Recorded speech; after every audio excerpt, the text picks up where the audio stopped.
Esos versos son el lamento político de un votante después del periodo electoral. Los queremos presentar en versión de tango.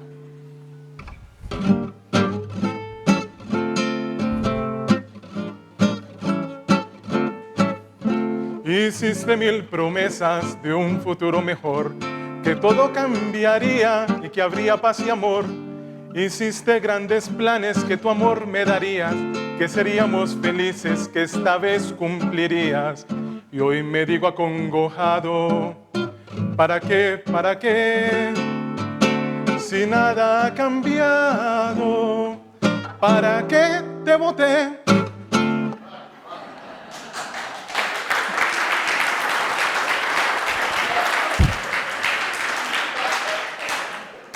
Este corto tango que intentamos acabar de escuchar es una obra del grupo argentino Lelutier. Y puede sonar curioso, puede sonar gracioso, pero es el tipo de sentimiento con el que uno queda al finalizar el periodo de elecciones.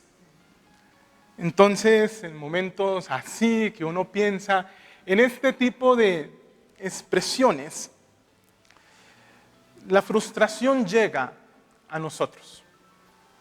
Y la forma cristiana de manifestar esa frustración es decir, bendita política. Bendita política porque muy maluco decir lo contrario. Aunque uno quisiera, está ahí en nuestro sentimiento. Durante estas últimas semanas estamos cerca del periodo de elecciones y no sé si usted se habrá dado cuenta que todos tenemos algún conocido que quiere ser concejal, alcalde, diputado, algún conocido que de un momento a otro se siente impulsado al mundo político. Y entonces intentan convencernos, vote por mi candidato. Vote por mi candidato porque el suyo es muy malo. Vote por mi candidato porque ese sí es el que va a cambiar la realidad en esta ciudad. El que nos va a traer la felicidad, dice por ahí una de las vallas publicitarias. El cristiano entonces se ve enfrentado a un ejercicio de teología política, porque de alguna manera, en el fondo de nuestra política, siempre encontramos nuestra teología. Va a ser nuestra teología la que va a impulsar la forma en la que hacemos política. O debiese ser nuestra teología la que impulsa ese acercamiento. Porque la fe cristiana no es solo la adoración a Dios en forma de culto, por más que estemos en uno. Tiene que ver más allá con todo lo relacionado con la existencia humana. Tiene que permear todo el espacio en el que nosotros vivimos. Y si bien por muchas décadas, personas como yo, crecimos en un ambiente donde entre religión y política había una separación.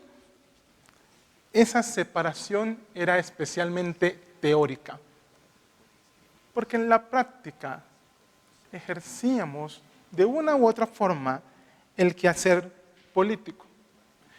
Muchas veces interpretando el mundo político desde el prejuicio y las convicciones. No necesariamente malo. Todo el mundo interpreta el mundo político desde sus prejuicios y desde sus convicciones. Entonces, ¿qué se supone que se espera de nosotros como creyentes en nuestro acercamiento a un ejercicio ciudadano tan importante como es el ejercicio de la votación? En esta mañana, a la luz de un texto que se encuentra en Isaías 45, espero que podamos tener una base sensata para responder a esa pregunta que se espera de nosotros. Quiero, antes de eso, iniciar con una fe de erratas anticipada. No estoy intentando, ni espero intentar, hacer campaña política por ningún partido. Tampoco estoy intentando atacar la matriz moral con la cual usted toma decisiones. Puede que eso me fluya naturalmente, pero no es lo que estoy intentando en la teoría, aunque sea. Quiero, a través del ejercicio de la lectura del texto, que éste ilumine nuestra comprensión política, para que el ejercicio del voto sea un mayor reflejo para nuestra fe. Pero antes de hacer eso, necesito hacer dos menciones, mencionar dos elementos diferentes desarrollados con el acercamiento político para intentar hacerme entender durante el proceso de la predicación. La primera está relacionada con la forma en la que se hace teología política.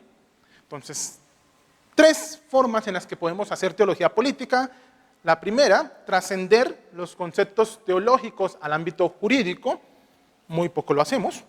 La segunda, interpretar la teología como una síntesis de mi fe en Dios, que sería el acercamiento más natural. Y la tercera, interpretar las Escrituras en relación con las exigencias relacionadas con el orden social, con lo que tenemos a nuestro alrededor. Entre la segunda y la tercera va a girar esta reflexión. La segunda mención, que es importante, está relacionada con cómo tomamos decisiones. Hay un autor, ya lo consiguen en biblioteca, Jonathan Haidt, tiene un libro, La mente de los justos, y plantea 5 fundamentos a la hora de tomar decisiones, que serían nuestra matriz moral. Entonces, esos fundamentos están ahí en pares: cuidado, daño; equidad, engaño; lealtad, traición; autoridad, subversión; y santidad, degradación.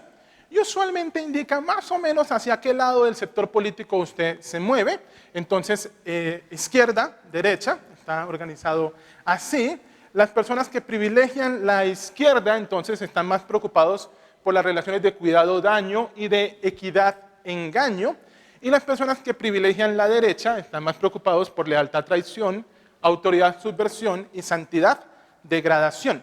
En la forma clásica de la comprensión, eso lo ubicaría uno como liberal o como conservador, en la forma clásica de la política.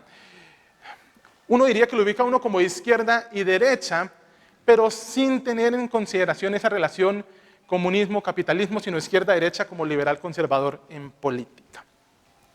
Después de esta breve clase, entonces sí pasemos a lo que nos ocupa realmente, y es el texto bíblico. Usted me puede acompañar con su Biblia a Isaías capítulo 45 para leer los versos 1 al 7. Leo la palabra del Señor en favor de todos. Así dice Yahvé a su ungido, a Ciro, a quien he tomado por su diestra para someter ante él naciones y aflojar los lomos de los reyes, para abrir delante de él los batientes y que las puertas no queden cerradas. Yo iré delante de ti y allanaré los lugares escabrosos, quebraré los batientes de bronce y haré pedazo las barras de hierro. Te daré los tesoros escondidos, riquezas ocultas de los lugares secretos, para que sepas que yo, Yahvé, que te llamé por tu nombre, soy el Dios de Israel. Por amor de mi siervo Jacob, de Israel mi escogido, te he llamado por tu nombre. Aunque no me conocías, te he dado honroso apellido. Yo soy Yahvé y no hay otro. Fuera de mí no hay Dios. Yo te he ceñido, aunque no me conoces, para que sepan del nacimiento del sol hasta su ocaso, que no hay otro fuera de mí. Yo, Yahvé, y no hay otro. Yo formo la luz y creo las tinieblas. Hago la paz y creo la adversidad. Yo, Yahvé, hago todas estas cosas. Esta porción hace parte de una porción que es un poquito más grande, en la que Dios se presenta a sí mismo como el libertador. Arranca en el capítulo 44, verso 24, con la mención que Él, Dios, es el Redentor, el que hace todas las cosas. Al final de ese mismo capítulo se introduce la figura de Ciro y se menciona a Ciro, rey de Persia, quien sería el pastor que Dios ha elegido. Este es llamado su ungido. Y sí, usted puede ver que en el Antiguo Testamento hay muchas personas de las que se dicen son el ungido del Señor. Sacerdotes, reyes, profetas. Pero un rey pagano, ¿en qué estaba pensando el Señor? ¿Cómo se le puede ocurrir que su ungido, el Mesías, iba a ser un rey pagano? Que no dejó de ser pagano. Se siente uno un poco desconcertado al pensar en la figura. Israel está regresando o va a regresar del exilio y Dios decide usar a un rey pagano como su ungido para que Israel regrese. ¿Por qué no pudo utilizar a alguien más converso? Un poquito mejor, algo evangélico, como nosotros, llenos de bondad. No confían en la bondad de ustedes, pero está bien. ¿Cómo es posible que Dios diga que Ciro es ungido? Pero cuando leemos el texto, no es Ciro el que resalta. Si bien tiene poder político, él no es el grande en el texto, ni el que va a sobresalir. El texto se enfoca en las cosas grandes que Dios hará por mano de Ciro, pero es Dios el que las va a hacer, no Ciro. Dios es el que toma a Ciro de su mano derecha. Dios es el que va a someter delante de él a las naciones. Dios es el que va a dejar sin fuerza a los reyes contrarios a Ciro, el que abrirá puertas que nadie le podrá cerrar. Dios será el que allane el camino de este rey. Dios es el que destroza todas las cosas frente a Ciro y el que le va a revelar las cosas ocultas y secretas que son valiosas. Y todo esto para que se conozca que Yahvé es Dios, es el Dios de Israel. Dios llama a Ciro y lo hace por Jacob, lo hace por Israel. Pero nos dice que Ciro no le conocía.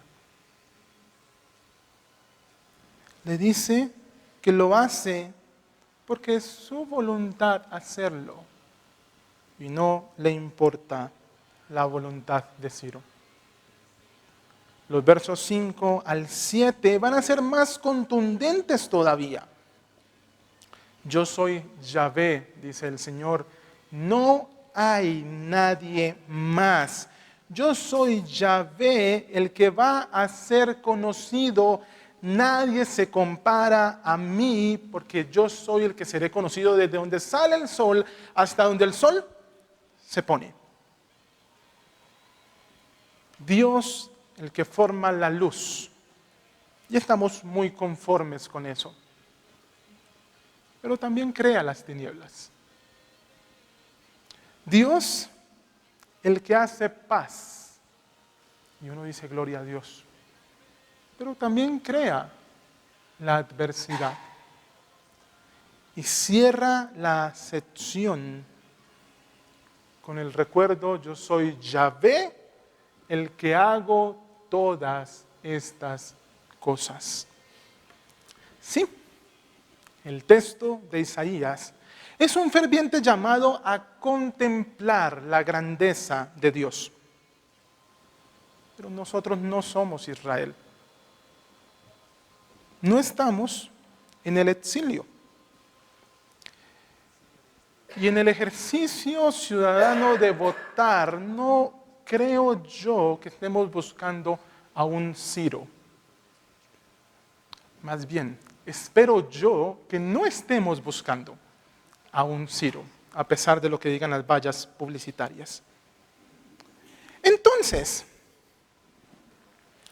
¿cómo podemos pensar este texto para nosotros a la luz de lo que dice el texto, a la luz de ese quehacer político como síntesis de nuestra fe y a la luz de la matriz moral brevísimamente mencionada de Jonathan Haidt? ¿Cómo podemos relacionarnos con nosotros? Hace unas semanas, aquí mismo en la capilla, estaba hablando con un egresado, a quien aprecio mucho. Y le mencioné que estaba estudiando este pasaje. Automáticamente reaccionó. Ah, sí, claro, ahí está la gente que dice que vota por fulano y por sutano porque son los cristianos de Ciro, como se dijese en las últimas elecciones en el Atlántico Norte. Gente que vota porque es que si bien esa persona es muy mala, como Ciro, es el ungido de Dios, el que nos va a traer salvación. Este es el que Dios quiere para nosotros.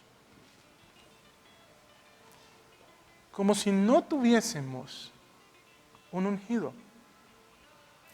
Como si Cristo no hubiese venido.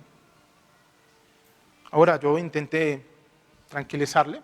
Sí, está bien, yo no estoy haciendo campaña política por ninguno de estos ungidos políticos.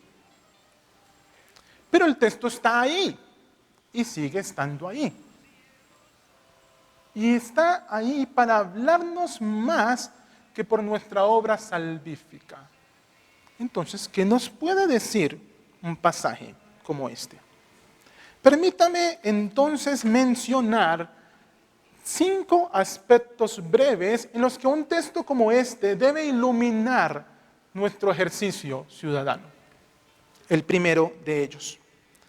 Debemos ser conscientes que el Señor de la historia, de nuestra historia, de la historia general, es Dios. Es Dios quien debe ser conocido. Cada persona en autoridad es solo un instrumento en las manos de Dios. Posiblemente en su tiempo libre puede leer Romanos 13, 1 al 7 y relacionarlo con esto. Pero el poderoso es Dios. Y sí hay instrumentos que le conocen o no, pero siguen siendo sus instrumentos. El segundo aspecto es que nosotros debemos votar con coherencia. La forma en que vemos el mundo, la forma en que nuestra fe es manifiesta, son formas en las que privilegiamos nuestra cosmovisión frente a las Escrituras. Pero no solamente debemos ser iluminados por la palabra de Dios, debemos ser sometidos a la voluntad de Dios manifiesta en su palabra. La coherencia está en reconocer que nuestras ideas políticas y el texto bíblico son 2 realidades diferentes. Se relacionan y el texto bíblico debe permear, modificar, redimir nuestras ideas políticas. Pero no se puede confundir.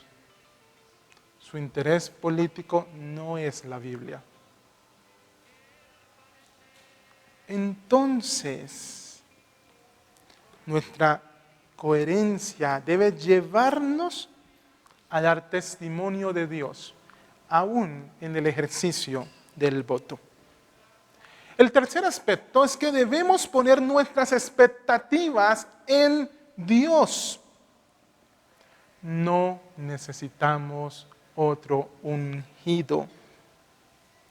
No podemos pensar, sí podemos, no debiésemos pensar en candidatos políticos como salvadores de la moral, los buenos valores, la fe y el país. Como dijera uno de nuestros próceres, salve usted la patria. No podemos hacerlo así. Ahora, esto no implica ni puede implicar el abandono de nuestra responsabilidad ciudadana. Si bien nuestra expectativa está en Dios, significa que elegimos, votamos con la convicción del mayor bien posible para nuestro entorno social. Y en muchos de los casos, aunque sea como el menor daño posible para ese entorno. Confiamos en Dios, esperamos en Él, pero seguimos obrando ciudadanamente, guiados por su palabra. El plan de Dios siempre se va a cumplir. Entonces, nosotros seguimos trabajando en Él. El cuarto aspecto es que debemos reconocer el nombre de Dios. En época política, en época de elecciones, si uno lo quiere expresar bien, la defensa de supuestos ungidos, sean creyentes o no, termina ensuciando el nombre de Dios. Diversos cristianos, por la defensa de sus propios candidatos, invalidan la obra del Señor en otros creyentes. Destruyen relaciones, hablan mal de las iglesias, solo porque no quieren reconocer que Dios sigue siendo Señor a pesar de que mi candidato no gane. Dios sigue siendo el Señor a pesar de que mi hermano en la fe y yo veamos el mundo político en forma diferente. Al final del ejercicio de la votación, la obra de la iglesia y su actuar político debe resultar en que Dios ha sido y seguirá siendo exaltado y reconocido. El quinto aspecto está relacionado con el tango con el que comenzamos. El votante acongojado se pregunta: ¿y yo por qué voté por este? Me prometió 10 tejas para la iglesia y no apareció ninguna. Bueno, en un acto de menor corrupción, yo pensaba que él iba a ser diferente y resultó ser uno más. Nuestra fe, llevada a la política, debe guardarnos de quedar sumergidos en la congoja, porque la preocupación profética de la iglesia vive bajo la esperanza de la voz de Dios. Yo ya ve que hago todas las cosas. Confianza que Jesús nos recuerda: en el mundo tendréis aflicción, pero confiad, yo he vencido al mundo. Una derrota de nuestras ideas políticas no es una derrota de Dios. Una victoria de nuestras ideas políticas no es una victoria de la iglesia de Dios.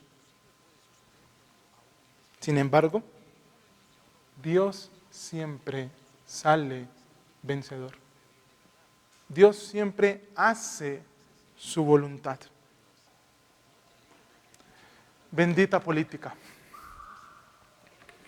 Pero a pesar de lo bendita que es nuestra oportunidad para entender que en medio de la diversidad de comprensión de la sociedad, en medio de la diversidad de opciones políticas, en medio de la diversidad de entender que tenemos o lo que queremos de la sociedad, Dios siempre está obrando. Y sí, usted y yo somos llamados a ejercer con coherencia el ejercicio ciudadano de votar. Y yo espero que usted vote. Pero no olvide, la salvación viene del Señor. Es Jesús nuestro ungido. Vote con coherencia, porque tenemos a Dios quien hace todas las cosas. Oremos.